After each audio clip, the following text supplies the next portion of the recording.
ダメだねダメよダメなのよあんたが好きで好きすぎてどれだけ Oppa Gundam style, everybody. Welcome to Wow Cool Robot, a podcast about Gundam.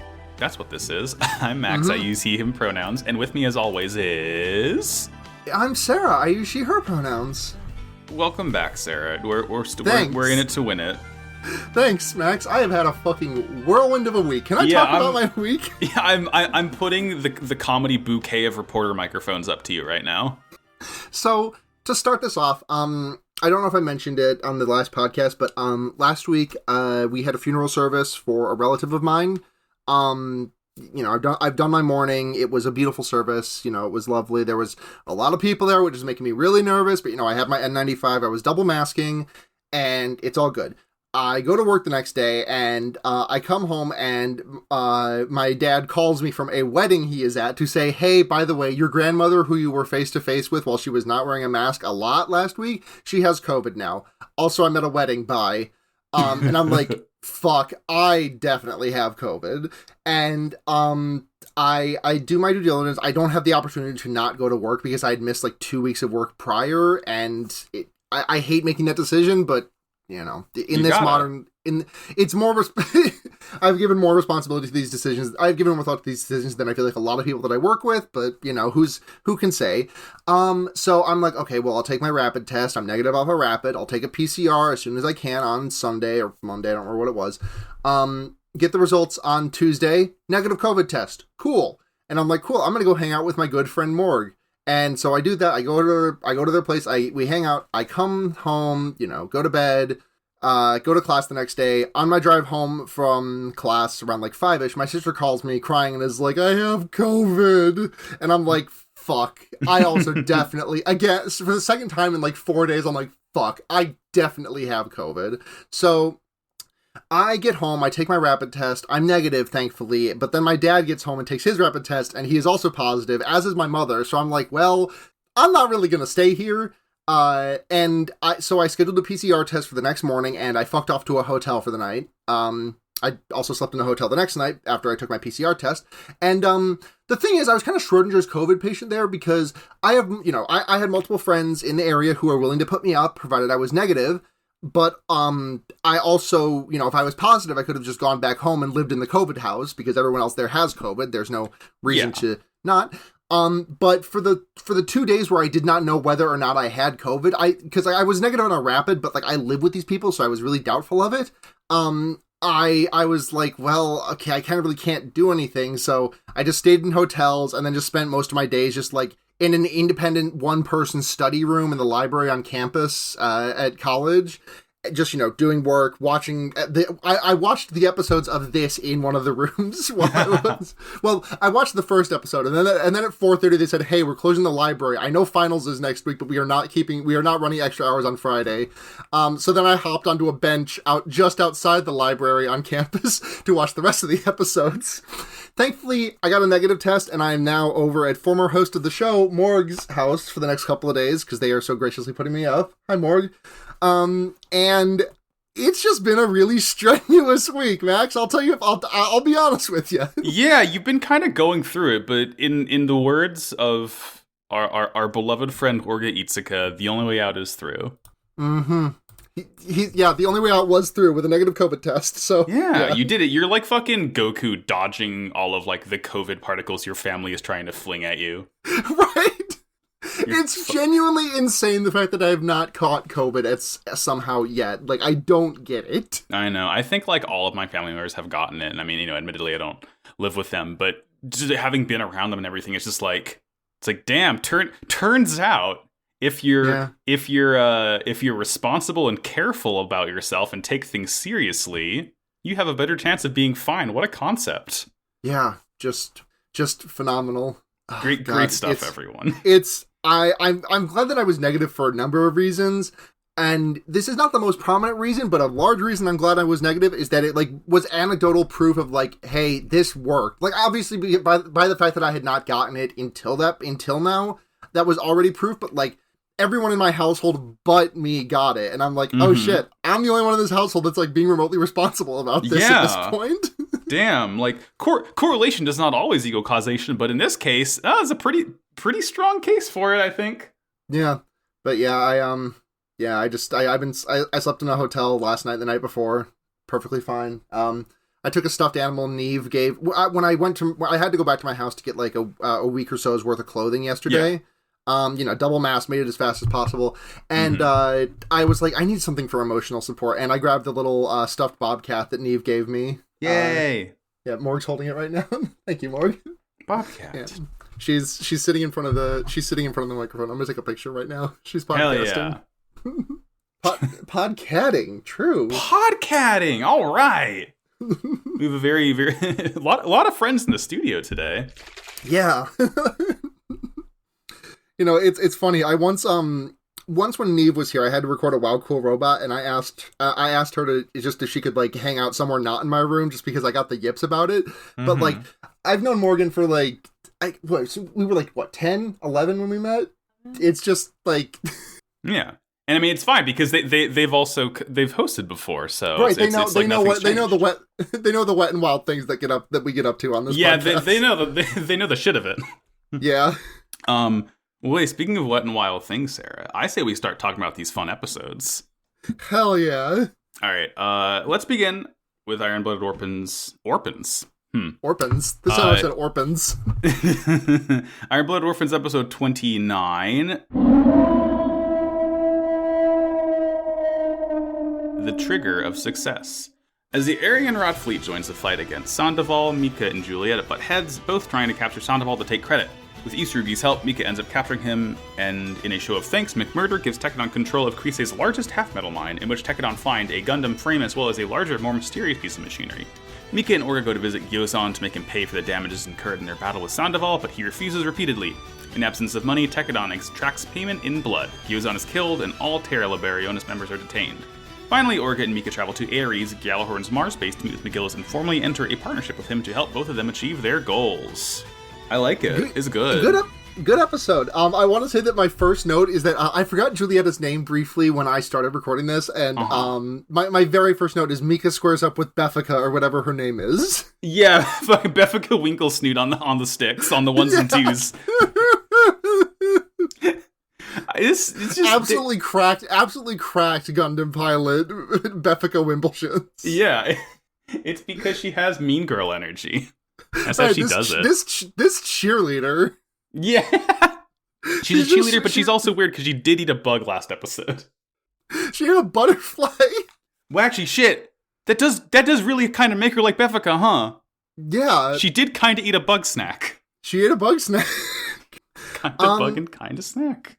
I don't know if it like first pops up in this episode, but I think there's some really good like theme stuff that really hits. This might be coming up in the second episode, but like I think that like in the first like batch of 3 episodes that we watched, like Orga talked about like doing this like the hard and fast way, and then like there's a lot of themes in these episodes about like there's like faster is not always the right way. Like Makanai advises, I think this, I'm talking to the second episode at this point, but like Makanai advises Kudelia something that's like, rushing things will never go well. And then like in the third episode, someone mentions that like the Lazarus pits for healing on Earth they go slower than the ones that they could get on Mars, but they're going to have a better healing as a result. Mm-hmm.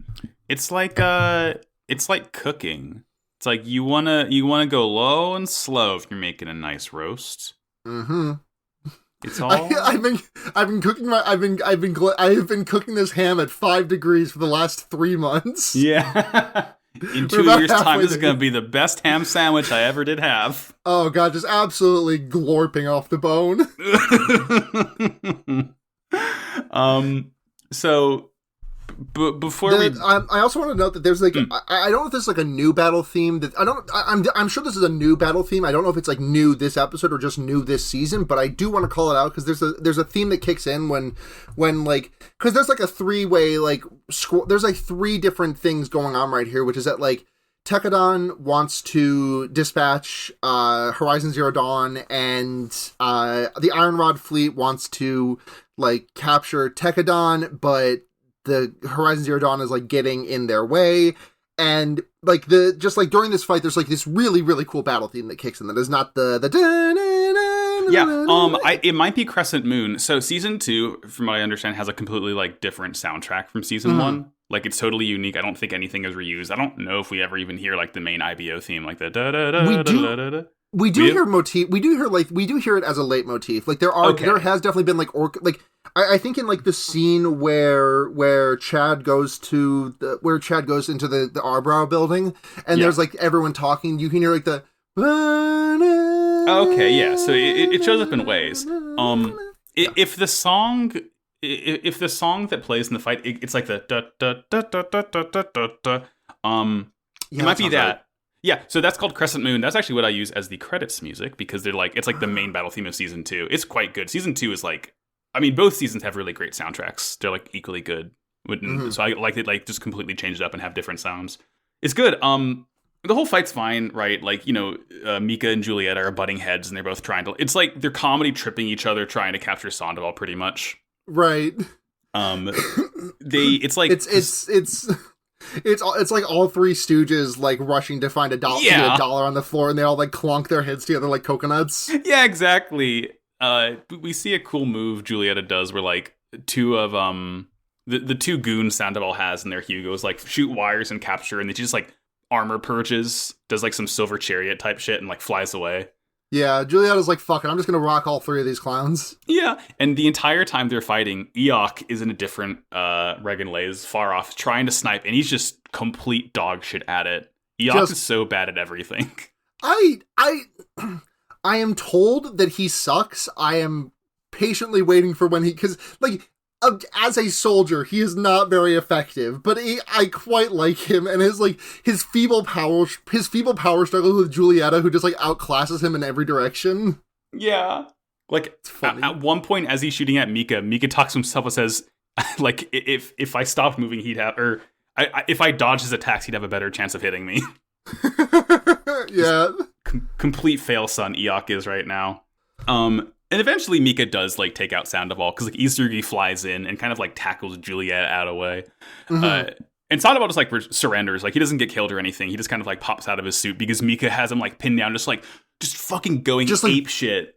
Bashing him with, he's like dual wielding, he's like bonk, bonk, bonk, bonk. Yeah, he's like taiko drum mastering his suit right now. He's fucking G-Max drum beating. Yeah. Or whatever he's the on fuck that Rillaboom's G-Max is called. What's Rillaboom's G-Max called? It's called, oh god.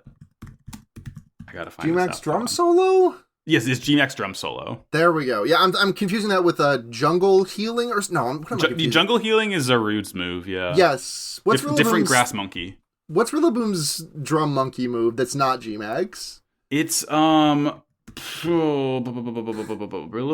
drum monkey move that's not G-Max. Gory. Oh man, his Japanese name is Gorirander. It is drum beating. Drum beating. Just kind of like a weirdly translated. Yeah, it's a good move though. Lower his speed, 100%. Nasty. Not bad. What's it like? 70 BP? 80. Ooh. Yeah, I guess pretty good. Yeah, that's really high base power for a move that lowers speed. Because like, what is it? What is like Icy Wind? Icy Wind is like what? It's like 55. 55. Yeah. And what is it? Then Regieleki gets Electro Web. That slows, right? Electro Web is also 55, I believe. But yeah, that slows as well. That's good in doubles though, which is really funny because like I know it's really good in doubles, but like just looking at Aleki as a singles Pokemon, just like you definitely really need Aleki to be even. You definitely need to widen the gulf between Aleki and whatever the fuck he's up against that much more. You can't catch me. He's on that Rock Lee shit. He's too fast. It's like putting a 10-pound dumbbell on a turtle and being like, catch me now, idiot, and running away. Joke's on you. You just Goku'd that turtle. you take that weight off and you're done. It's the thought experiment. It's like, would you take $1 billion if like $1 billion was also given to a snail that just wanted to crawl towards you at all times, and if it touched you, you die? Yeah. You are making that for yourself without the $1 billion. Yeah. It's just hard mode. Yeah. So we capture Sandoval. Hip hip hooray! The day is saved. Tekadon did it. The next important scene is we kind of cut over to the Tewa's base. McMurder is talking to both Naze and Jasly. And Naze is like, these kids are great. And Jasly is like, these kids fucking suck. Why are we giving them rewards for this? Everyone hates Tekadon. Apparently not everyone, though, because McMurdo informs everyone that they got a reputation, actually. They're not gonna... No one's gonna fucking go on a mine with a Tekadon flag on it. No one's gonna... Surely no one would Surely no one would hurt Tekadon or utilize them to malevolent ends. Yeah, no one would ever dream of this. It's very funny that, like... Because, like, their reputation, they're not really, like, these tactical masterminds. Everyone just knows them as the kids who aren't afraid to die. Yeah, it's great. Yeah, good stuff, boys. Good stuff. Yeah. But yeah, he's putting them in charge of... He's getting a new half-metal mine, the largest one in Kreese, and he's putting Tekadon in charge of security there. So it's like they get the profits, part of the profits from that, and they also just get more jobs to guard this place. And Jasly hates it, but Naze is like, oh, it's good. But eventually, he's... I'm sorry. So it's like that scene ends, and then we see Naze. He's talking to Amida, who's like staring at a koi first pond. First Amida sighting of the season. Happy to see her. Doesn't have a new outfit or anything, but she's still Amida, so she's like one of the coolest characters. Listen. If I had anything that looked as good on me as that red top and her pants did, like I would not wear anything else ever. Mm-hmm. Like I would just be fucking dugging it with like a closet full of that, just only that. Exactly. The exact same outfit. Oh, this is what I'll look like after I get my top surgery. They're calling me the White Amida. So Naze talks to Amida, and he's kind of like worried that Tekadon is maybe getting a little too successful. Yeah, I'm slipping a tenner under my slipping a tenner to my surgeon to ask them to give me a cool cosmetic scar like Amida's got over the titties. It's like when you go to get a haircut, you have a photo of what you want to look like, and you just like show you pull out like the fucking Iron Blooded Orphans Blu-ray and point to Amida on the cover like that, please. But Naze's worried about Tekadon, right? Because he's happy they're getting success, but they're getting success and they're getting too much success, and like they haven't really been shown that they can deal well with like being sabotaged. Like all they do is just brute force their problems away. So if someone, I don't know, maybe had like a really devious, conniving tactical mind, they would have a lot more trouble dealing with that. Just an example I pulled out of nowhere. Just something that I did not even connect that dot until right now. Did Naze fucking pull all these strings? No, he's just really good at like realizing what the kids are bad at. And just in time for the narrative to be like, watch out, He read the script. Yeah, because like the thing that happens in this episode is like we really, unless I've completely misunderstood, we really don't know like who is really pulling these strings, right? Like I mean, we know that like Radisha and Galan are like we know that they are very heavily involved, but like. I know that I know that Radisha works for Tewas, but I don't know why Tewas would sabotage their own shit. Radisha... It's certainly possible that there's people higher up in the chain of command that want Tekadon gone. That's true. Yeah, because we saw Jasly. We saw Jasly being like, these kids fucking suck. I hate these guys. Mm-hmm. Shit ass kids. Yeah, these fucking loser teens. These toddlers. Honestly, that's how I feel about high schoolers nowadays. So yeah. Not too far off. So we see, let's see. There is some Gjallarhorn guy. Just like a quick scene of Isurugi kind of like putting this guy in charge of Gjallarhorn Mars. And we just know that like he's a Megillus supporter. He's part of the Megillus faction. So he's going to be working more closely with Tekadon now. It's like this nice little... Hashtag Megillus sweep. Hashtag I'm with him. And basically... it's just an interesting flip of like Gjallarhorn is now siding with Tekadon instead of being opposed to them. Yeah, it is. It's almost like having people who are your friends with in power. You can get these kind of like corrupt dealings and be friends with them when you probably shouldn't. Yeah, I think it might be saying something about the society we live in. It's really hard to say, but it probably isn't. Probably nothing. Yeah. And then we see Hush. We're in the mess hall, I think, at Tekadon Mars. Hush is here, and he goes to Mika, and he tells him that he wants to pilot a suit. And Mika asks him why he wants to pilot the suit. And Hush very honestly just says, I want to become tougher than you are. And Mika's like, all right, hell yeah, I'm going to talk to the boss about this. Yeah. We'll get you in a suit one day, buddy boy. It's great. And then we cut to the guy who hired... I keep forgetting what their name is because I can only think of Horizon Zero Dawn. What is the name of the Dawn Horizon? Dawn Horizon, thank you. Yeah. They really fucked me on that one with that name choice. You went gamer mode too much. Yeah. So yeah, Dawn Horizon, Terra Liberionis guy is he's just talking to someone on the phone. He's like, oh fuck, I sure hope nobody finds out that was me. And then he's trying to call Nobliss, who's just like tossed him aside. He has no need for him anymore. Mm-hmm. And yeah, Orga and Mika show up, looking like just fucking. I mean, again, this is a show about joining and becoming the Yakuza. Orga knows that Gyozan basically is the one who called Dawn Horizon on Kudelia. Gyozan just says a bunch of words. He just says some fancy shit and to try to like throw him off his trail. Yeah. And Orga hands him like one of those iPads that has like the fucking receipts for the damages that they incurred fighting Dawn Horizon. Literally in my notes I say like we see Mika fishing in his sling where he holds his his arm that doesn't work. We see him like fishing for like a Mars palm in there. And my notes literally say I thought he was going for his gun on that one. No, honestly, when I saw that too, I was like, I know what happens in the scene. Is he gonna pull it out now? Oh no, he's having his yummy snack. Yeah. But Of course, Gyozan refuses to pay. He still says he has nothing to do with it. He can't pay.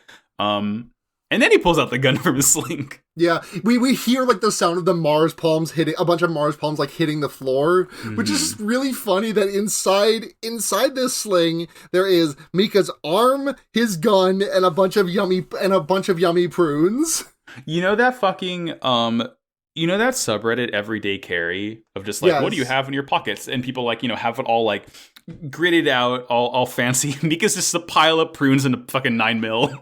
Yeah, there's a Vine that my friend made. God, this would have been like 6 or 7 years ago, and they're just like going through things in their backpack, and it's like I got everyday things on here. I got my notebook, I got my pen, and they pull out like a fucking Big Boss figure, like Solid Snake Big Boss action figure. They're like Big Boss, and put it in their bag.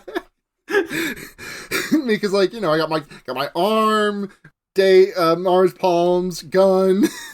What more could you need? Big Boss. Big Boss. It's an Orga figure. Yeah. gotta keep him on me at all. It's the fucking Tumblr post of like Mika in line at McDonald's. And he's like, can I get a Big Mac? And they're like, Orga, what should I do? Get the fries. You'll need the strength. Get the meal. You'll need the fries. Will give you the strength you'll need in the coming days. Orga, what should I do? But yeah, he fucking blasts this guy. Oh yeah, he's like 4 or 5 shots. Like this guy is done for. He tried to call Gjallarhorn on them, but of course Gjallarhorn's like, yeah. He walks over to his phone and like very badly, like he like tries to like cover his mouth and talk quietly. He's like, "Hey, did you call Gjallarhorn?" And they don't. They Gjallarhorn has nothing to do with this. They're like, "Oh, this is a private matter." Of course, they're not going to bust Tekadon. They're buddies now, so. He's dead. We learned that all Terra Liberionis is Orga hits him with a hard ass line before he goes, which is like we lost people doing this. If you don't have the money, you can go straight to heaven and apologize to them. Which I like the idea that Orga insinuating this guy's going to heaven. Yeah. Well, in this world, the concept of hell doesn't exist. It's just the one place. You go to one place after you die, good or bad. Yeah. Afterlife, you get one. You get one. It's we had a cute little Kudelia Atra scene. I'm always happy to see these two. Yeah, it's nice. They just talk about things they like about Mika. Yeah, like, because I think Atra asked Kudelia if she's going home, and Kudelia's like, oh, I'm going back to the office. And she asks why, she's not seeing her parents. And she's basically, she's like, why sleep in the office? She has too much work to do. She has too much to, like, work for, and she can't afford to, like, get distracted. And she, like, really knows to the grindstone on that.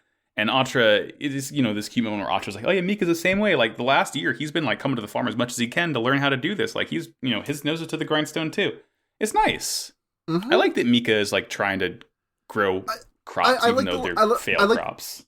I like the line that Atra says, or I can't remember if it's Atra or Kudelia, but one of them says that Mika only works hard on things that interest him, which, I mean, relatable, neurodivergent king. Yeah. Yeah. I also have that, but I don't know if it's my ADHD or my autisms that do it, so it's... Mm-hmm. It's the new type in you. Yeah, it's... Yeah. So afterwards, and like the whole time I was like, shit, I hope Kudelia doesn't learn that they killed this guy that, sicked an entire military organization on her. And she knows, and she's like largely fine with it. She reacts no differently than how she reacted in season 1. Yeah, because you see Kukubita, is that her name? Yes. Yeah. We see her. Also, speaking of Kukubita, I need to recant something that I said last episode. Last episode I said that Yukinojo was better about the fucking awful ass anime lips they give black people. It's not. My memory failed me. He also has the fucking that dog shit. I think it's just season 2. I don't know if they changed like part of the art team or what, but yeah, it's just what are we doing here, folks? It's like, why? We don't need it. Get this don't shit do out of it. Here. Toss this. Come on. Toss this shit. Yeah. Naze and Amida show the Tekkadan kids the place where the mine will be, and Raida's like, this place has zero swag, absolutely dripless. What the fuck? Yeah, there's nothing. There's no cool fucking like mining zombies here. I can't collect ore from the walls. This place fucking sucks. And Naze just like talks to him, like, well, it's a mine, so in 5 or 10 or decades from now, you'll have some cool stuff, kid. Mm-hmm. It's an investment. It's an investment in your future. Selling kids who don't know if they're going to live to see tomorrow on a promise from 5 years from now is objectively very funny. Well, Ride, you can have one M&M now, or if you wait 5 years, you might have more. You might not. You probably won't, but you might. Buy a bushel of M&Ms. Plant them. In 6 months, you will harvest 10,000 M&Ms. Plant them. Repeat. Profit. Exactly. Here, Ride. Here's a bag of 10,000 bells and a golden shovel. Go nuts. At this point, Dexter shows up. He's still around. My notes say, guy in a construction hat rolls up. Oh, it's Dexter, my friend Dexter. It's our friend Dexter Calculator. Dexter Calculator. I like that he's wearing a hard hat, even though there's like literally nothing happening. Nothing above them. I know. Safety first. It's such a funny little Dexter is barely a character in this, but these are funny little like he gets like really funny little character moments like that. Like I'm thinking back to like this would have been like the first or second batch of episodes we watched where he was the one who was like, I would like to go home actually, and they're like, oh, you got to stay. No, you know money good. Sorry spreadsheets guy, but you can't quit. You're staying with us, Four Eyes. And he's like, hey, Gundam. Oh, Gundam here. I wonder which of the main characters will pilot this one. Yeah, it's not like we have a sort of line of succession of mobile suits who the best pilot is, and when one character gets a new suit that kind of gets passed down, it's like the fucking, like how hermit crabs line up in the wild to change out their shells to the next biggest one. Yeah. I'm excited for this. This will be Shino's then, yeah? Because Shino's next in line? It will indeed. This is I'll tell you now, this is Gundam Flauros. And then Hush gets bumped into the pink suit? I think Ride gets it actually. Oh, good for Ride. Yeah, if I remember correctly. I forget who gets the pink suit, but I'm sure that Gundam's gonna be pink. I'm sure Hush will have a Gundam at some point. This I'm sure. Yeah, it'd be very funny. They spend the entire season, Hush is like, I want a pilot mobile suit, and he just never gets to. Yeah! Just like, oh, I really want it. And the moral is just like, sometimes you don't get things you want. Yeah, it's not a happy. It's like, no, sorry, Hush. This is not like a critique. This is just kind of like, this is a story that's taking place over 25 episodes. So this is not really a critique or a complaint. I'm just like, I'm excited to get more of Hush because like, I feel like we have had a little bit of him, but I feel like I don't really know very much about him, and I'm excited for him to be like in the mix more. Yeah, we're still at the point when he shows up, he kind of hammers home that one personality trait until we get to see him actually do things. Yeah, and I'm noticing that's kind of like a running thing with the characters in this. Like, Orga was saying the only way out is through a whole hell of a lot, and like Kudelia being like, oh, all the blood on my hands, and then she like that. We got that about her character, and they stopped talking about that to a point that like when Kudelia brought up the blood on her hands from the killing of Gyojin. Well, the killing of Gyojin, she's like, oh, I made them kill again, and like when that happened, I was like, 12 episodes ago, I would have been mad about this, but I actually like this now that she's, like, still just, like, thinking, like, that Cordelia still has these roots, that she still does, like, care about, like, the person on the ground, the individual, you know? Mm-hmm. Yeah. It's nice. Good television program to me. We like the It. And also after we look at this cool Gundam frame, Dexter's like, we don't see anything, but Dexter's like, yeah, we found some over across the way. Too big to be a mobile suit. Is probably nothing. I don't think Chekhov's going to be involved in this transaction, perhaps. But we know there is something large in the mine. There's something large and pointing in the mine. And lastly, we learn that Orga and Mika and Meribit have gone to space. They're going to Ares, which we know is the Gjallarhorn base on Mars. Big Blue. Big Blue, and they're finally meeting. Well, no. Is that Big Blue? Is Big Blue a different place? Yeah, Big Blue. No, Big Blue is the Vingolf. That's the one on Earth. The Ares is just like it's like the orbital station. But it's Orga, Mika, and Meribit, and they go to meet with McGillis face to face for the first time. There's a really like strong tension in this scene. Oh, yeah. Like, and like McGillis even calls it attention to it kind of by just telling Orga, like, hey, I wish you wouldn't be so tense. And Orga's like, and like even aside from that, there is just like a really thick tension to the scene that I really do like. Yeah, I mean, because like the whole thing is like they've met him before, but they haven't met him unmasked. Like, so this is the first time really that they're like seeing like actual face to face, not face to mask. And McGillis is like kind of laying it bare. You know, he basically says like, you know, hey, Rustle sucks. I need your help to get more of a foothold, take over his shit. Will you join me? And Orga says yes, of course. Mm-hmm. And they shake hands, and they do a brother check-in. Yeah. I'm sorry that I referenced that image on this podcast so much. It's just the funniest thing in the world. Oh, it's fun. It's good shit. Oh. That's it. That's episode. Yeah. Next episode.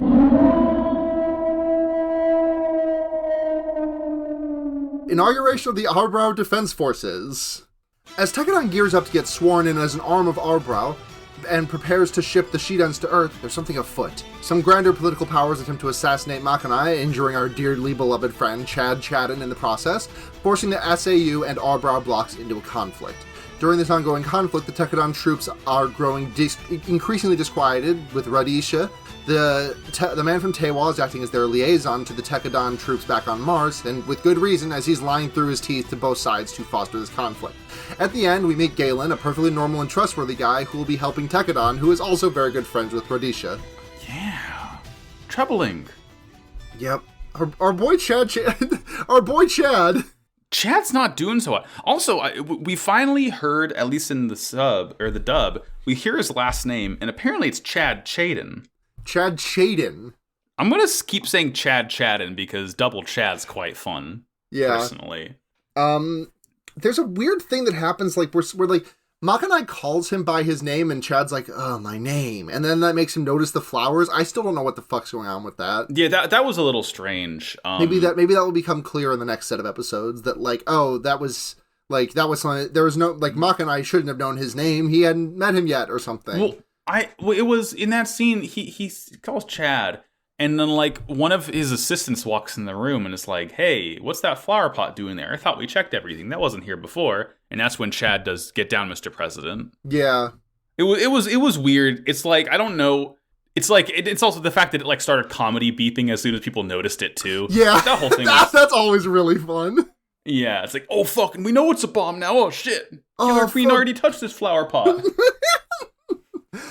It was a powerful fucking explosive device to get crammed into a flower pot. Yeah, and Chad is fine because he's unconscious. He's been unconscious for like a week, but he's fine. He's unconscious for like a month. Yeah, fucking Chad. Oof. Oh my god. Yeah, you're right. Yeah, because like the fighting. Yeah, and again, and not to get way ahead of ourselves, but like another good, believable time skip that just like, hey, this is what happened, by the way. Yeah, no, there's a lot of really good like little minor time skips where it's like, okay, something happens, and then we just like cuts to 3 days later, and this is like, you know what this is? You know what this is reminding me of? It's reminding me of the way that K.A. Applegate writes in Animorphs, where like a scene will reach its natural conclusion, and instead of having like a wind down where it's like, okay, this is what happened, just like the chapter ends, cut to the next chapter, something else is happening, and it's probably something worse also. And Tremendous. like it's a really good like escalation, because like you don't really get that like come down where it's like, okay, someone almost got stuck in a morph, or like someone almost died or something. And like you don't really get that come down of like, okay, everyone's like breathing fine, they're good, they're okay, everything's okay, because they don't really get that downtime. And I think it's a really nice like ludonarrative assonance is not the right word, because I know that word implies like a sort of like interaction on like an interaction on my behalf as an audience member, but I'm kind of poking at that, because it's like there is really no downtime for these guys. Like everyone is fucking exhausted, and like you get like, you know, the height, you climb the tower, you reach the climax, and then you start to go down a little bit. Nope, you don't. You just climb another thing and reach the climax. Nope, climb another one. And I just really like the way that all these little like time skips are sandwiched together like that, because it's like it just really gives like a go kind of feeling to it. And it's just like it really is like not exhausting, but really like I think it really does a good job of like I think it does a good job of keeping the action going steady, and also kind of getting us in the heads of the characters of like things are just not stopping. Yeah, it's like the characters don't get a break. It's like when people, I don't know if you do this, but I do this. Whenever like a scene takes place underwater, I always will hold my breath. Like, I don't know if it's out of empathy or what, but like it's like that, you know? It like puts you in the shoes of the character, and I feel like it's a very good narrative device, because like is it you said it perfectly. Like they don't have time to rest. Why should you? Just like boom, next scene, go. It's good. Sorry, I'm losing my mind because an ice cream truck just drove by ringing its bell, and I haven't heard one of those in a minute.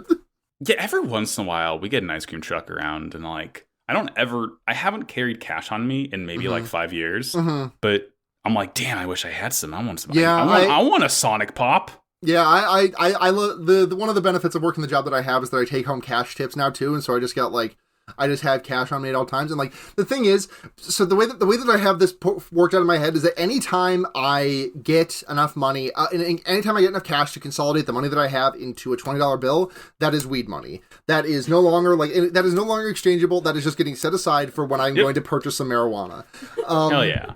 But any smaller denomination, like if I got like, you know, $17 in not $20 bills, I'm like, okay, well I can spend that if I want. I can go, you know, I can go get a funny ice cream. That's fungible. Yeah.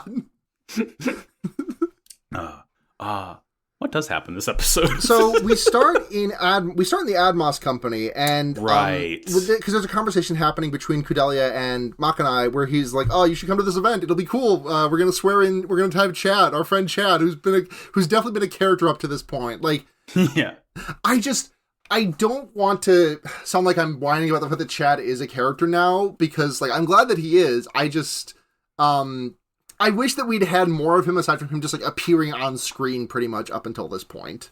It's like what I think it is, and maybe I might be giving too much credit to the writers here, but I wouldn't be surprised if it was like Tekkadan didn't really like what Tekkadan did was just fight. Yeah, and Chad they didn't really have that.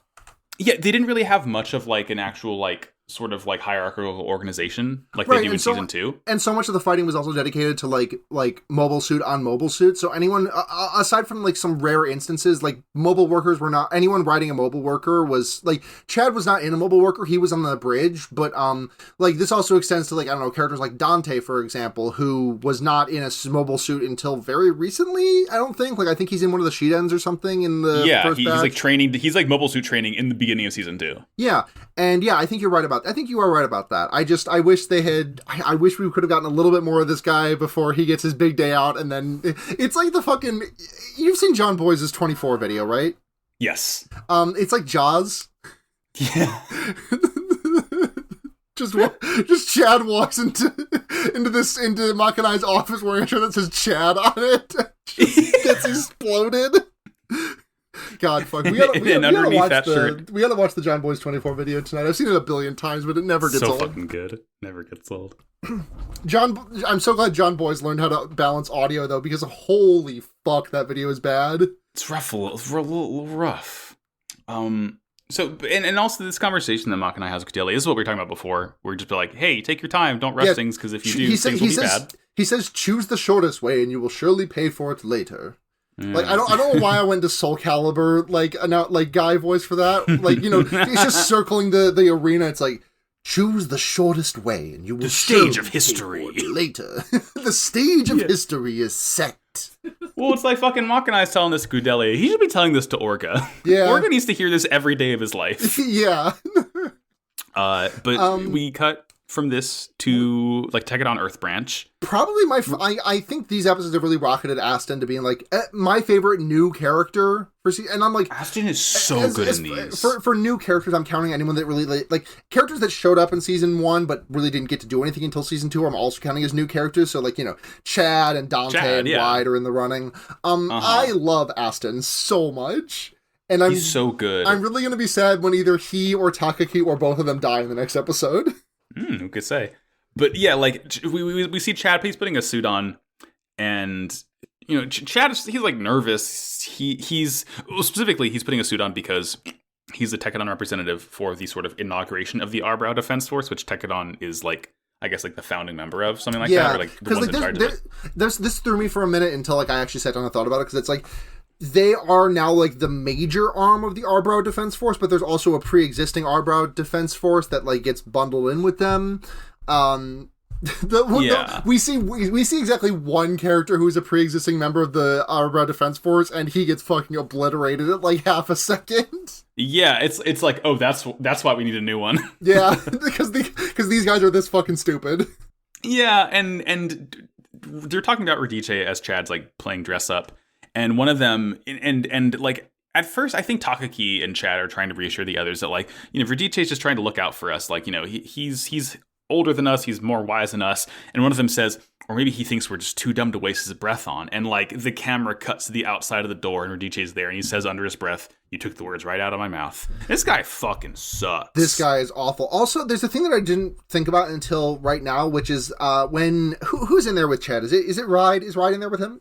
No, Ride's on Mars still. I think in this room it's Chad, Takaki, Aston, and yeah, Takaki like mentions offhand like, oh, Makanai asked for Chad specifically, which is like, I don't know, what is that? Is that pointing at something, or is this just a small detail I'm getting hung up on?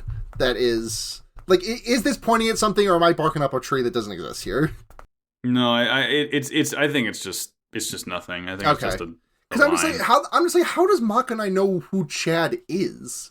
Because like Chad was just like on the bridge of the Isaribi for 99% of season 1. Yeah, I think it's just like Orga's like, all right, Chad, you're in charge of Earth now, and Makanai's like, all right, I know a guy named Chad is in charge of Earth now.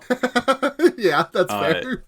Yeah, but later on, as Aston and Takaki are walking home, Aston's like, Chad looked really good in that suit. Aston's very good in these episodes. Little homie gay ass. Little homie gay. But like, it's just like, it's like this very, it feels like Aston's like figuring it out for himself too. In like the way he talks about like Chad and Takaki especially. Yeah. And cause like, we know that Aston and Takaki like spend, like all their evenings together having dinner. And Takaki invites Aston over, and Aston declines. He doesn't want to make Fuka fuss over him because Fuka has school and everything. But like, you can tell Takiki's like really, really sad that Aston won't be over for dinner that night. Yeah, it's both ways. I think they might love each other. I like Fuka a lot. Fuka's so good. I love Fuka. She's like a kid character who's not like extremely big brother. Like she very much is her own character. She is like self-sustaining without being unbelievably precocious. Yeah, yes. She is very believably like child who has grown up, very believably child who has managed to grow up quasi okay parentless. Like, if that makes any sense, like child who has managed to become somewhat self-sufficient. Like, she is definitely like more adult than kids her age who like had parents to take care of them and weren't just having to like cook their own dinners every night and stuff. For example, yeah, but like. She is also not like unbelievably precocious, which it hits a good balance for me. Yeah, it's like mature for her age or whatever. I like. She's her. like what? She's 9, maybe. She's baby. She's baby. She's doing some fucking graphing and shit in for her math classes though. She's mapping functions. She's on that Cartesian plane. Asking Fuka to explain to me what the continuity of a function means. Yeah. Fuka, you're 10 years old. Can you please tell me what a derivative is? Fuka, you're 10 years old. Define to me a topology, please. Yeah. Fuka, what is the subspace topology? You have 10 seconds. and she will get it right. Yeah, she will. She absolutely knows that a subspace topology is that for any subset Y on the space X that has a topology, the subspace topology is any set that is open in X intersected with wait, fuck. I forgot the definition. God damn it. I'm Kermit nodding. Yeah. Oh god, I forgot this definition. I got to examine a couple of days for this one. I'll study. It's fine. That definition's in there. I just got to refresh myself. Good to know the weaknesses. So we cut to Mars from this scene. It's just, a nice scene of Fuka telling Takaki that she loves being on Earth because she can spend time with Aston and him. Every day has been fun since we came to Earth. Yeah. So we're back on Mars, and we're getting the sheet end frames ready to send to Earth. Hush is like, oh, can I go? I want to be near the suits. I want to fight. I want to get in a suit and fight a big battle. Yeah. Orga is going to the mess hall. It's Atra's closing up shop because it's late in the day. Mm-hmm. And he's eating cold food, and Atra's like, are you sure you don't want to reheat that? And Orga's like, no, it's fine. And Mika walks in and is like, he says you deal with whatever's in front of you. If you don't, you can't move forward. And Mika gives him a withering glance and then hands in some beetroot and says nutrients.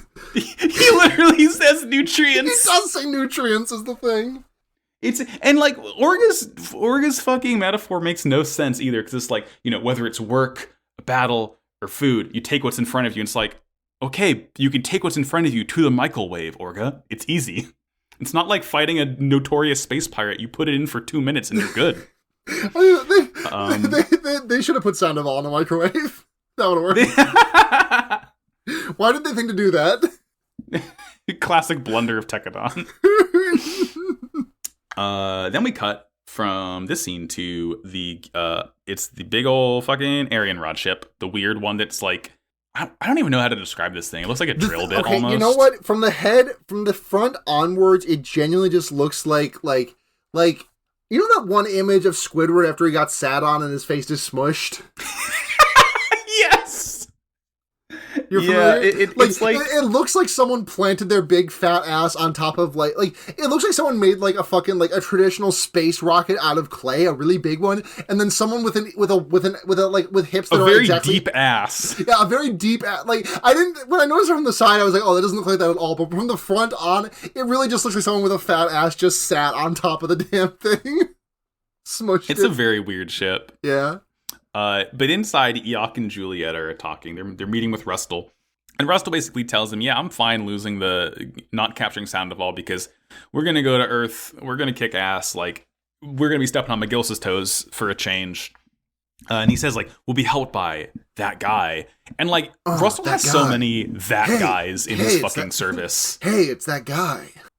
And you think, is he talking about the masked guy? No, he's talking about a bearded guy instead. Yeah, he's talking about a bearded guy who, at the very start of the game, he freed from a bear trap.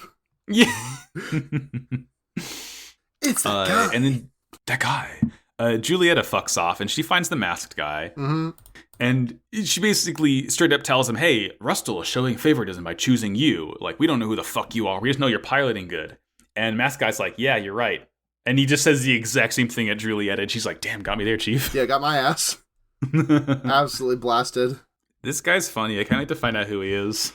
Yeah, absolutely no way of knowing. Gotta say, though, his Gundam looks fucking dope. Yeah, it looks sick. It's once you know the name and see what it does, it's tremendous. Very, very cool stuff. I'm very excited to experience the name. So then we cut back to Earth, I believe. Because it's the ceremony time. Yep. The ceremony. Chad's big moment. Yeah, Chad has his big moment off screen. Get down, Mr. President. Well, no. We have a little Aston. That's right. Because this is where Takaki tells him what the word pride means. Because Aston's like, I'm really happy for him, and I want everyone to see him. And Takaki's like, oh, do you mean pride and happiness? And Aston's like, yeah, I mean those words. Yeah, those ones. Yeah. Yeah. Yeah, he said he saw his homie all gussied up and was like, "Damn, I want to show the boy to everyone." Yeah. I want to show everyone my mans. Yeah. It's cute. So yeah, Makanai and Chad have a one-on-one, and Chad is like, those flowers, huh? Get down, Mr. President. The comedy beep beep beep, the screen goes gray and goes into slow motion as Chad, it's fucking great. You know that if this were a movie, it would like they wouldn't have gotten a slow-mo camera, so they would just like chop the frames and you see like 1 frame per second. Yes. Oh, as it's like blurred together I poorly. I quote unquote love when movies do that. I genuinely love it, and I also fucking hate it. It's such a it feels like a relic of a bygone era, and it also makes me laugh. I hate it because it like activates my motion sickness, and I'm like, oh. But it's also very funny when it happens objectively. Yeah. And then no one knows what happens. Like, Aston's freaking out trying to get into the building, but like, as per Radice's orders, Tekadon is to stand guard outside while Arbrow takes the inside. So like, he can't get in. No one can really know what's going on. But like, it like moves to a few blocks away at some bar. Yeah, where Radicia and the man who we will learn is named Galen. They're having a conversation. Mosa. They're having a conversation, and Galen is like, "Oh, this is the signal to begin. Something bigger than a bomb will explode." And I didn't even realize this was Radicia for a second. I just called him some 2-bit chicken McNobody. I mean, that's what his character design is. Nothing. He looks like every other character. Like, right. He looks like nobody. He looks like someone who would not have a name. Yeah, but he does say "fuck them kids." Yeah, he says "fuck them kids." He says he calls them animals, and because like Galen is like, "Oh, you're gonna throw the kids you live with into a war," and Radicia's like, "Oh, those are animals. I got allergies. Fuck them." Yeah, very weird metaphor here, but like, Radice scumbag confirmed. Yeah, L. It's fucking L. We cut over to Big Blue Fingolf. McGillis is there. He's talking to his boys about the bombing in Edmonton. And they think that it was a terrorist bombing against the Defense Force formation. Yeah. It's just kind of like a lot of weird cutaway scenes of like time passing, but like it's kind of unclear how much time, but it's just like no one knows shit about fuck right now. Yeah. No one knows, and we don't know shit. We don't know too much shit about fuck either at this point. It's a while before we know shit about fuck. Yeah, like we hear that Chad's been unconscious for 3 days. But we also, critically, don't know how much Tekadon Mars knows because fucking Radice is like the communication go-between from Earth to Mars, and apparently nobody else is in charge of this channel. And no one can contact Tekadon in any other way. Yeah. It seems like maybe a poorly thought out process, guys. Mm-hmm. And like Takaki is very frustrated about this. Like, he's constantly trying to like pester Radice, and Radice's like, "No, Orga's busy. He says everything's fine." And like, of course, we learn that he's playing both sides because Tekadon Mars is like hearing that Takaki's busy, so they can't talk to him either. It's a whole mess, and they're like being played like a fiddle by 2 guys. Yeah, just absolute. I mean, they're kids, we'll give them a pass on this. You're gonna pass. You're getting absolutely fucking goozled by 2 men. They're babies, and also like, who is the oldest person among them? Because it's like, it's Chad, right? Chad was easily the oldest among them, because like, who are the other like upper echelon of ages? Because there's like, we got Orga, Mika, it's like Dane, Hush. We don't even know how the fuck old Eugene is. Dante, Eugene. I consider Eugene in the upper crust of like age, experience. Like, I'm combining age and experience here, but like Takaki is just like, he's just been an order follower this entire time. It makes sense that it totally makes sense to me that he would get duped on this. Yeah, that's fair. That's a good point. And let's see. So, what is the next scene? Radice ends up telling Takaki that like, "Oh yeah, by the way, Arbrow's probably going to point all the blame at Tekadon, because you guys were in charge of the outer security." And like, I think the reason why no one's really like butting heads with Radice on this yet is because Radice says Chad put him in charge of communications, and Chad's in the hospital right now, so we have to respect his wishes or whatever the fuck. But critically, we know Chad is fine, which is nice. He didn't die by doing the Mr. President thing, which is nice. It's just a very frustrating series of, it's like 2 ships in the night type shit. Yeah. It's this entire tension between like Tekadon not knowing what's going on, like both arms of Tekadon not knowing what the fuck is happening is really good. Yeah, like, I like it. It's good. It's good media. Just like designed in a lab for dramatic irony of like just the ultimate dramatic irony, because like nobody knows what's going on, but the viewer definitely knows what's going on both ends here, and it's not good. Yeah, it's classic drama. Classic drama. And eventually we learn that Tekadon Mars decides to send the Shiden frames like to Earth early, basically because like they know something is up, right? They don't know what, but they're like, all right, let's just send these things early, because if a fight breaks out, it'll be important for us to have military might here. We like start to kind of hear of a war brewing. Essentially, it's like between SAU and Arbrow, and I think SAU is one of the other 4 economic blocks. Yeah. Like, it's war between the economic blocks now. I guess over this, I guess the bombing was SAU maybe, because they didn't want Makanai. Because I don't think the bombing was done by... What I could be wrong. I could be misremembering. But I think that, like, maybe Galen knew the bombing was going to happen, but he didn't orchestrate that. He just knew the SAU was going to attack Arbrow, and he's using that as an opportunity to, like, get his grubby little fingers and everything. Yeah. But I don't think, like, the bombing was specifically them. I think that was just a separate thing they're taking advantage of here. Yeah, that sounds right. Yeah, I don't know. The point is, like, a war is brewing between SAU and Arbrow. And they kind of, Tekadon has no choice but to fight it. They did not. Why. SAU did not have to sink the Lusitania on this one. Someone else sunk the Lusitania for them. Yeah, exactly. Radisha is just not. Radisha is just not telling these kids hot dick. Yeah, he's a fucking. And also appeals to Takaki's sense of responsibility. It's like, oh, bud, it's all in your hands. Animorphs intro theme. Hold on, hold back the darkness. You gotta take a stand. It's all in your hands. It's all in your hands. No turning back, no backing down. Nowhere to run, no solid ground. The only way out is through. The only way out is through, yes. It fits. It fits so well. We also learned Kudelia is heading to Earth too, because she, obviously she needs to check on Makanai, because Makanai definitely got injured in this bombing too. So she needs to be there. And that night, we see Aston and Takaki are talking, and they're talking about how, they gotta trust their family no matter what. And that includes Radice, because he's part of Tekadon. You hate to see it. Yeah. You hate to see it. That's the family. That's the fucking Dom Toretto shit. Mm-hmm. But this scene also, great stuff here, because Aston basically says to Taki, like, I would do anything for you and Fuka. I would kill and die if I had to, for you two. Yeah. Like, oh, oof a doof. And Taki's like, stop fucking talking about that. Shut the fuck up. You're not going to kill. You're not going to die. Please. Yeah, he gets so mad that, like, it wakes Fuka up, and she didn't really understand. She didn't hear the conversation, but she's like, oh, hi, I'm sleeping. Hello. Fuka's sleeping. I have the episode up alongside playing silent, silently, just so I can scrub through and just, like, look at things, make sure I got everything in the right order. Fuka asleep on the couch is the cutest fucking thing in the world. So she studies so hard, she falls asleep while learning about differentials. Let me post. Fuka's asleep. Yeah, post Fuka.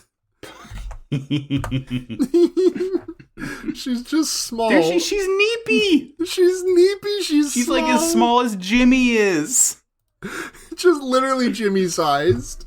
She's literally small. Oh, yeah. We love Fuka. What happens? Oh yeah, we're back to McGillis. SAU requested an arbitration. What is an arbitration?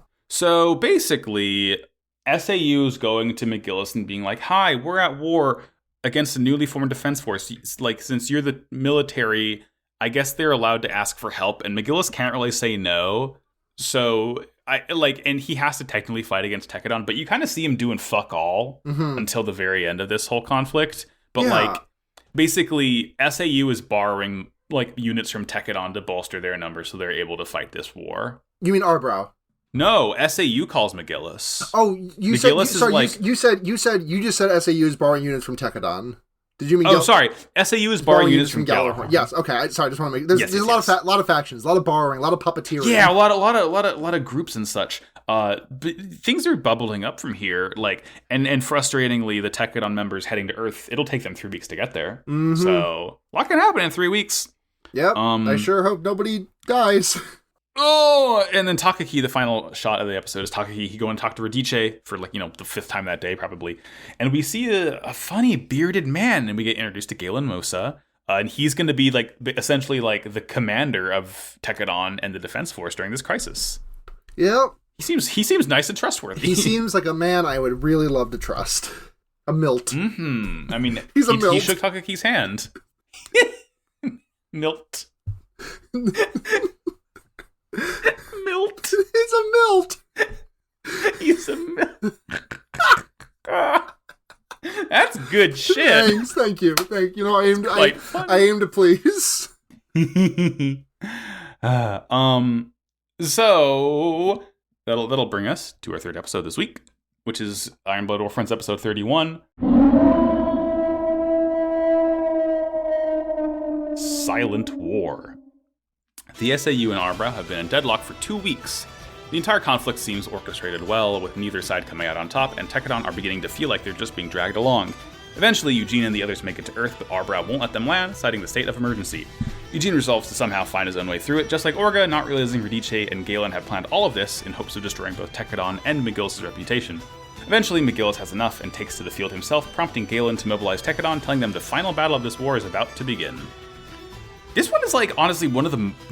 It's a very focused episode. I feel like we don't get many cutaways. Yeah, this is just the Takaki Aston, like, fun time 25 minutes.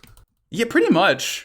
It's just it's the Boyas episode. Yeah, because like we're in a battle plane, right? This starts like essentially the exact same way that one Edmonton episode started at the end of season 1. It's like, we've been battling for 2 weeks. Shit fucking sucks. Yeah, it really feels like that. And again, it's just like I like the mini time skips. It just like these arcs. I really enjoyed the way that they employ them to like make them to be able to tell these arcs that take place over a certain amount of time that are just that I guess like I'm probably just lauding something that like most Gundam series do, because which I'm just lauding because I have not seen very much of it, but I just enjoy them like using it to just like tell the story of like a month-long conflict in like an episode and change.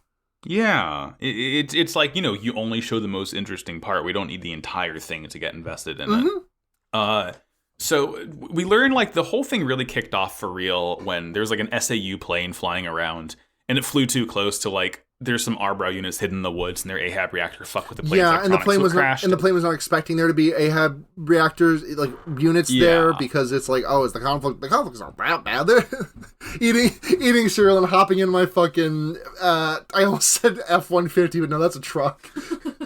What's the stealth like plane? An F-30. What's the stealth plane that can't fly in the rain and like has the accidental ejector seat? I believe that's the F-35. Yeah, me eating a big bowl of cereal and hopping in my F-35. I will never have my comms disrupted by the Ahab wave. F-35 definitely has its like comms disrupted by the Ahab wave, right? It's held together by fucking glue. It's the most genuinely one of the funniest genuinely one of the funniest things our country has ever done is build a plane. I know. It's, you know what, honestly, it's praxis to spend that much military money on, like, military arms on a plane and that something can't that does do not work at all. It'd be way funnier if it wasn't my tax dollars going towards this fucking piece of shit, but Right, it is but, like, objectively completely hysterical. Honestly, I would rather take my tax dollars going to that than them going to, like, a tank that works or something. Yeah, fucking good point. And you can fly in Ace Combat, and it's fun in that at least, so that's another plus. Damn, Ace Combat not as realistic as I thought. Yeah, the world is called Strange Real. I'm sorry? I'm sorry? Run. Yeah. Oh, yeah. No, that's like what the world of Ace Combat is called. Strange Real. Like, do the characters in that world call it Strange Real, or is this like a narrator voice coming over like, this is the world of Strange Real? It is. No, I'm sorry. It's like the name of the alternate universe it takes place in. Okay. It's still on Earth, and it has countries that have names. But like the names are also very funny, like Estovakia and Yuktobania and Osia and Usia and Erusia. The Bobs and Dugnut of like Asian European countries, of Asian and European countries. This is our ace pilot, Sleeve McDykel. Watch out for that ace dogfighter on the other side. You got Dwight Vortigal's a real menace in the skies. Yeah, I've heard he. Oh God. Oh yeah, my next note is McGillis Poncho mode. McGillis Poncho mode. He's just chilling. Like he has a regiment of Grey's Ritters, and they're not in the Carta colors because the Carta colors were teal and red, and his are like blue and yellow. They're just chilling though. Yeah, he's just watching the fight. He had to support Ukraine. Yeah. He's chilling. Like he doesn't. McGillis posting like one of those like really homophobic edits of Putin. Oh my God, yeah. Fucking can't stand him. He's chilling though. He doesn't want to fight. Like we get the feeling that he's like actively not pressing this because he knows Tekkadan's on the other side. So he's like, shit, I should be careful about how I do this.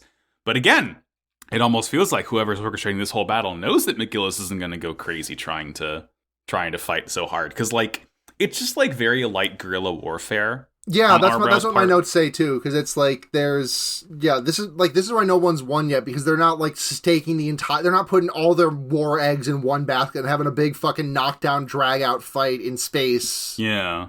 And they're like slapping each other. No one's doing running into the woods. No one's making like Jim Carrey in Sonic movie and doing a colony drop. Yeah.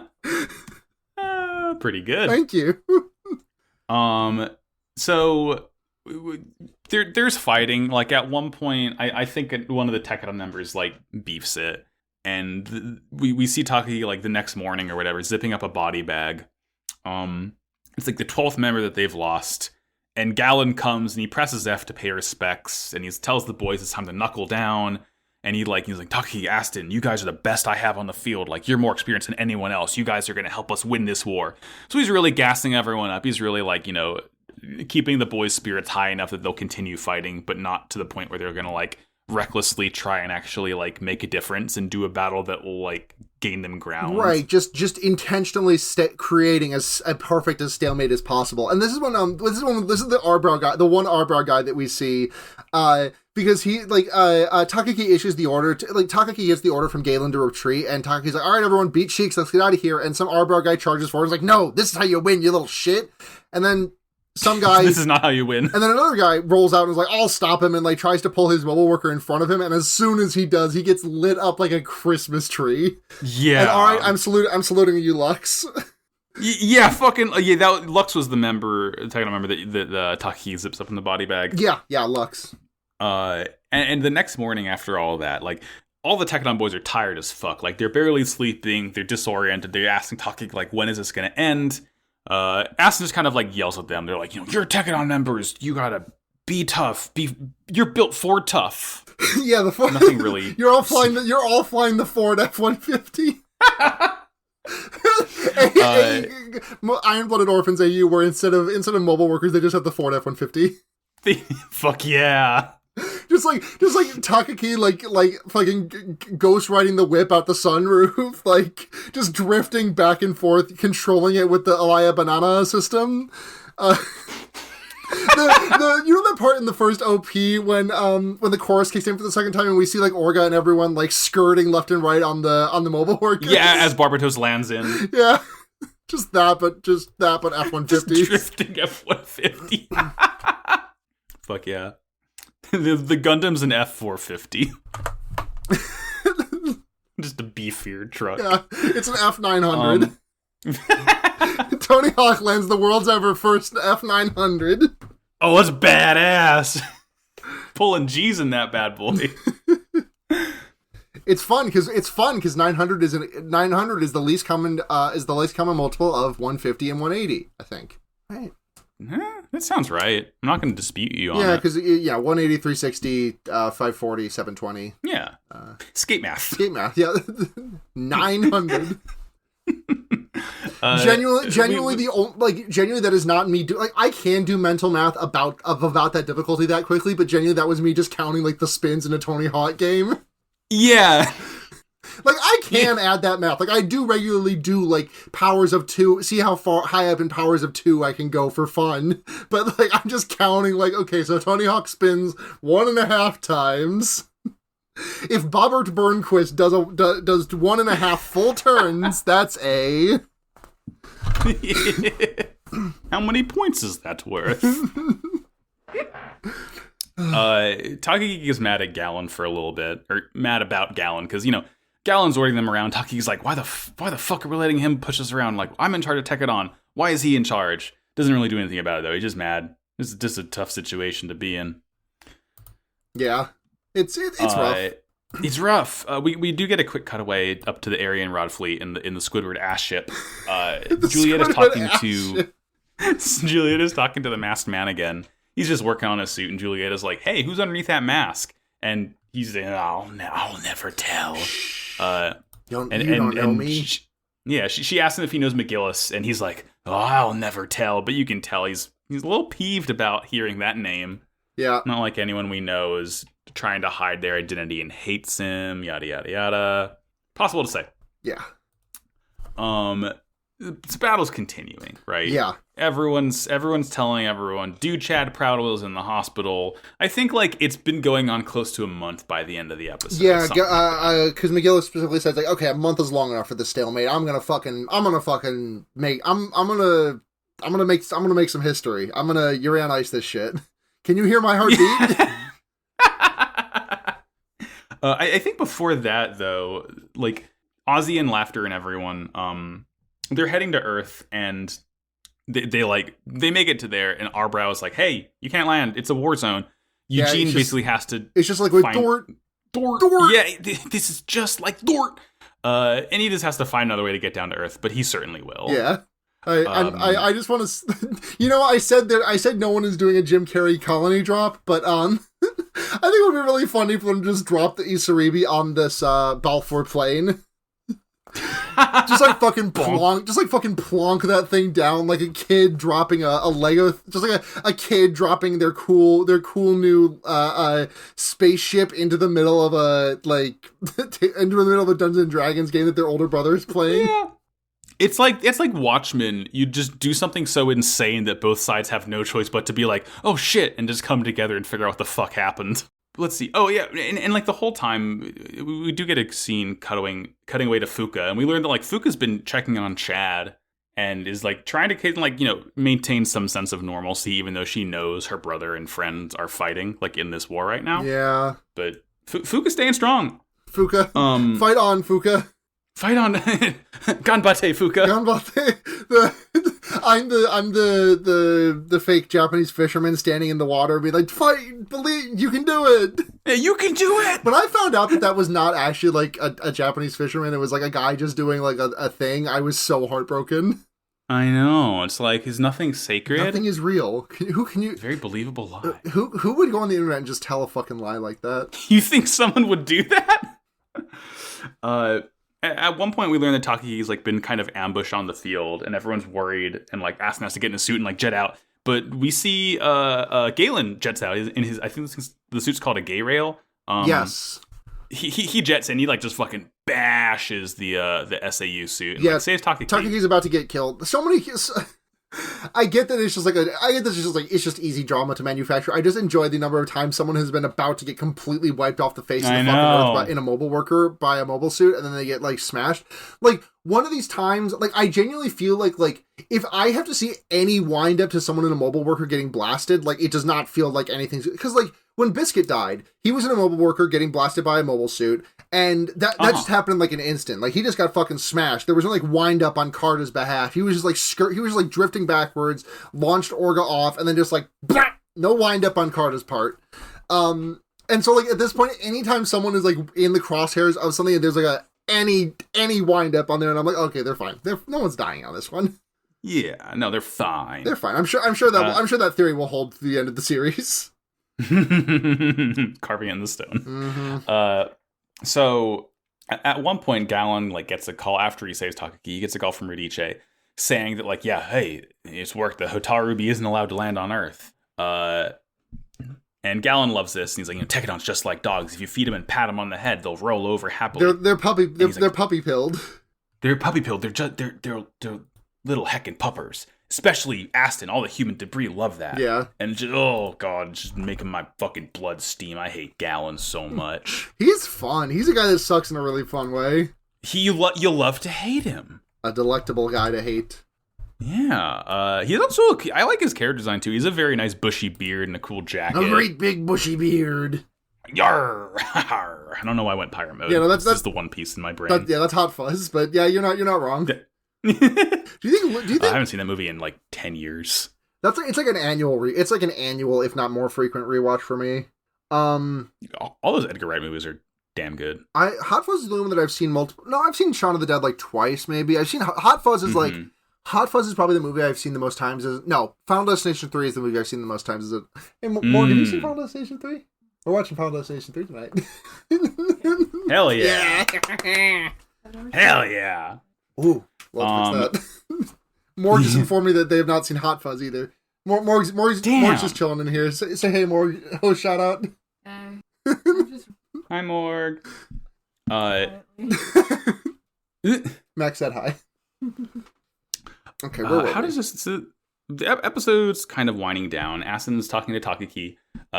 This scene all fucking rules. I love this scene of the two of them in the... Yeah, you want to take it? So there's just this scene of Asin and Takaki in their little tent, and there is like just the symmetry going on here. Like I'm noticing like this is like, you know, baby's first cinematography to notice, but there's like this really dividing line down the middle where they're like a reflection of the other. Like there's a close up on their two guns that are leaning up against one of like the supporting poles in the tent, and they're like a perfect mirror.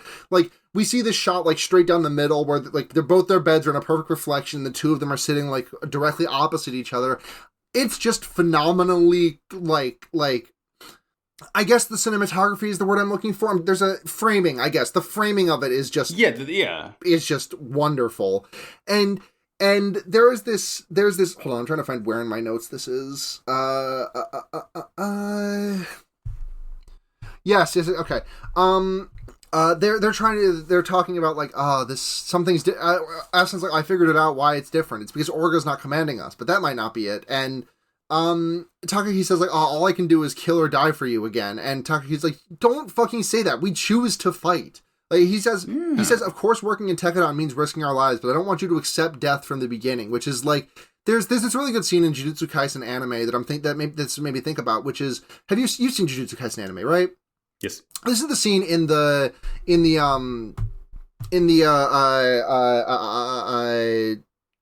what the fuck is the name of the cursed painting womb, like the last 3 episodes of the season, and where Gojo there's like a flashback to Gojo talking to Fushiguro. This is like right before he does Chimera Olive Garden for the first time, and where Gojo is like, you know, choosing to die for something and being willing to die for something are two completely different things, and just like smacks him in the forehead. It's a good scene. This reminded me of it.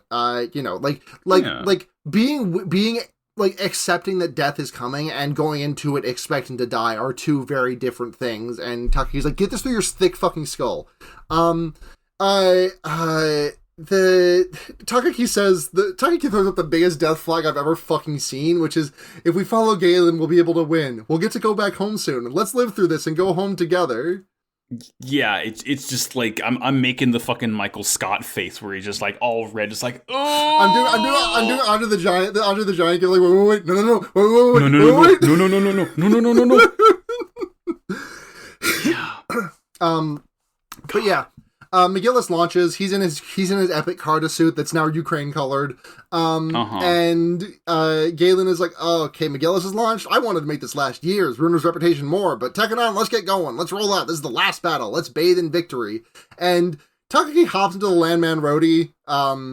And it's the episode ends with them all riding off to the battle, and there's like a path. We see like this broken down like where maybe like a domicile used to be, and like this path of dead grass where they all like rode the Landman Roadies on, surrounded by the greenery. And Takaki ends the episode by saying, I'm just being swept away, and he's fucking dead next episode. And my little guy, my funny little pudding head guy. Yeah, he got that two-tone hair. He do.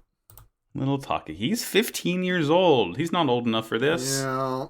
Anyway, can't wait to have a great time with the next batch of episodes. My last note just says, I sure hope no one dies. Yeah. Well, till then. You're going to love this. Trust me. Beyond tomorrow! So I hear you got a little something. I don't have a ton of roles for this because I didn't recognize too many names on here, but there are some bangers in here. So today I have chosen to talk about Osaka Ryota, a voice actor from Tokushima Prefecture in Japan. He's affiliated with Early Wing, which is I like the name of that studio. Some of his roles include, oh my god, a guy named Seke Bronzaza in Black Clover, which is just a great name. I don't know that character. That is a tremendous name. I just wanted to say that name.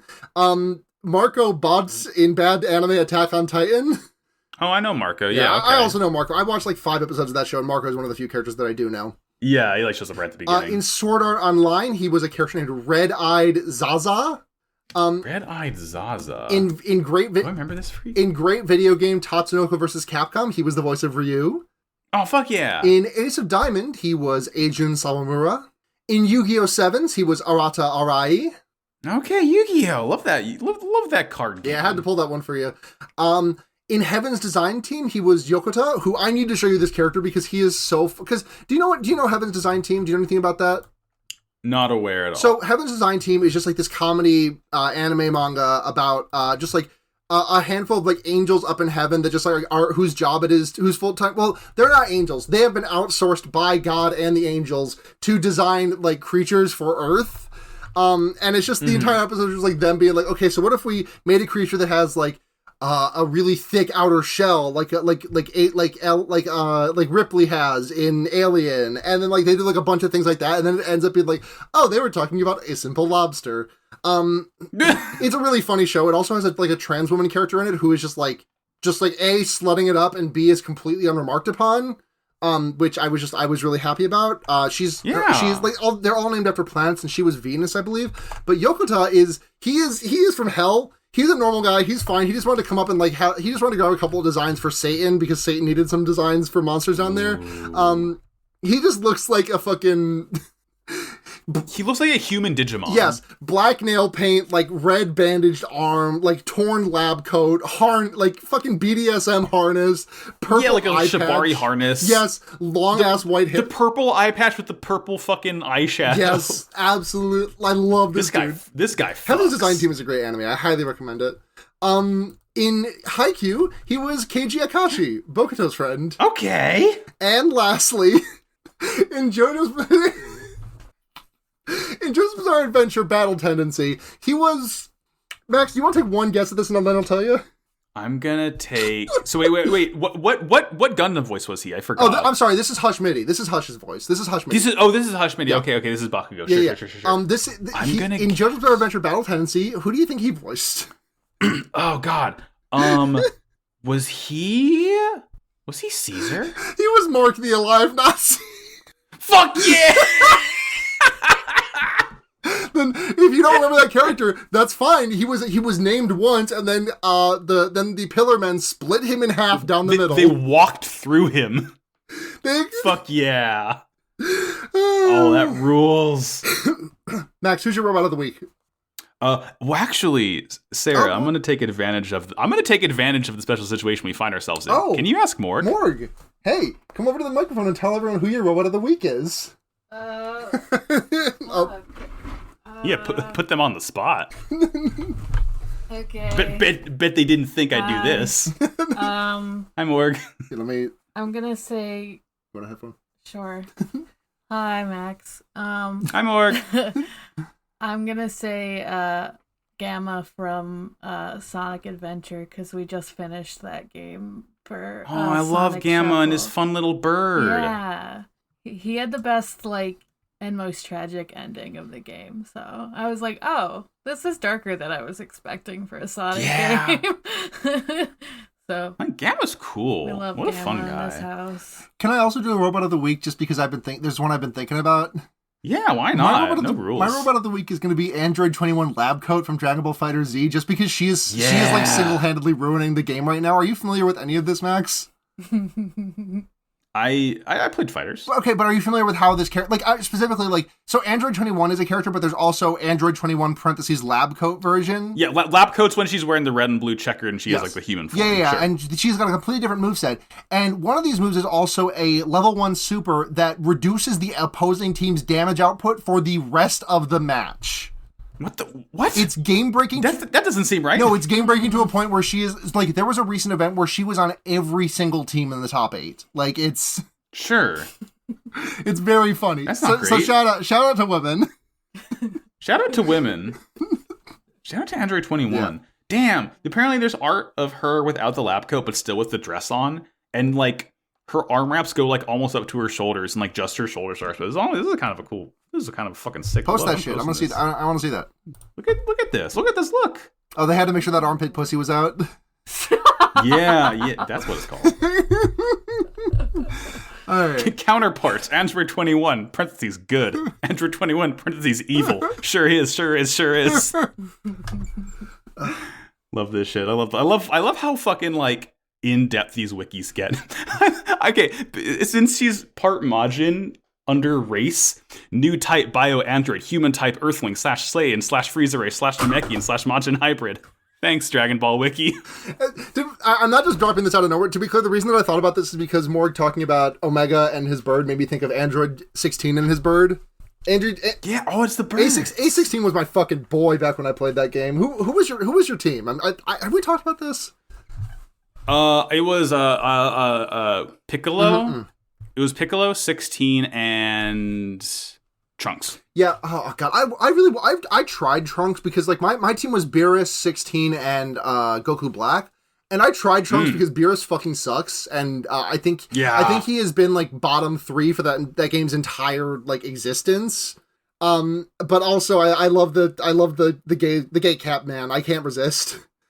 He's just nice. Yeah, I tried to fit Trunks into there, but Trunks was I couldn't get Trunks to work. Trunks is funky. Trunks has a little flippy. Yeah, I think the reason I like him is because I'm not as good enough at the game to like kind of like know when a character's good or bad. I just like pick the guys I like the most. Yeah, no. The thing is that I'm also really not at that level, but the thing is that like Beerus is bad at a low level because you can't there's like nothing mashable about him and all of his projectiles suck ass and anyone can punish you for doing anything, and he also sucks at a high level for this reason. Mm-hmm. But he's a funny kitty cat. He is a funny kitty cat. He's also gay as hell. So true. And that'll do it for this week. Actually, you know what? Fuck it. I'm going to do a robot of the week, too. We'll do a hat trick. My robot of the week is the Slaughter Spine from Horizon Forbidden West. Let me Google this guy. Yeah, I'll see if I can find a good photo of it. So I've been saying this to like everyone who will listen. Horizon Forbidden West did the thing that Jurassic Park 3 couldn't do and make a Spinosaurus more scary than a T-Rex. Because, like, you know the Thunderjaws. Big guys shoot the discs at you, shoot some lasers at you. Yeah, I'm familiar. Slaughter Spines will charge their entire body with, like, electric plasma and shoot literal fucking hyper beams at you the entire fight. Hell yeah. Diaper beam. And they're, like, diaper beam. They're measurably larger than the Thunderjaws are, too. They're, like, they're motherfucker unlimited. They look so badass, too. I love them. Large guy. But very big, large, but huge. That's a friend. I know you said that's menacing, but that to me, that is a friend. Oh, it's a friend. You can hack a machine. You can get them on your team. It is a friend, but when they're not a friend, tough time. Tell you what.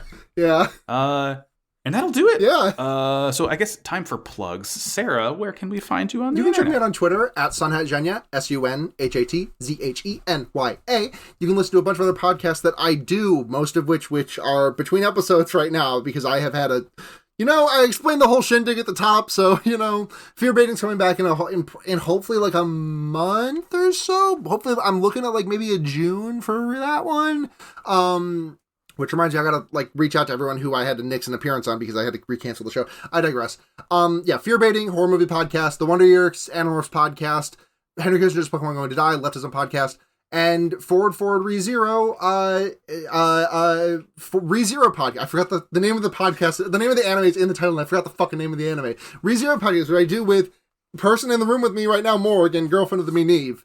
And also Special Good Snacks, Jujutsu Kaisen podcast. If you want to learn more about the things that we talked about in this episode regarding Jujutsu Kaisen, go there.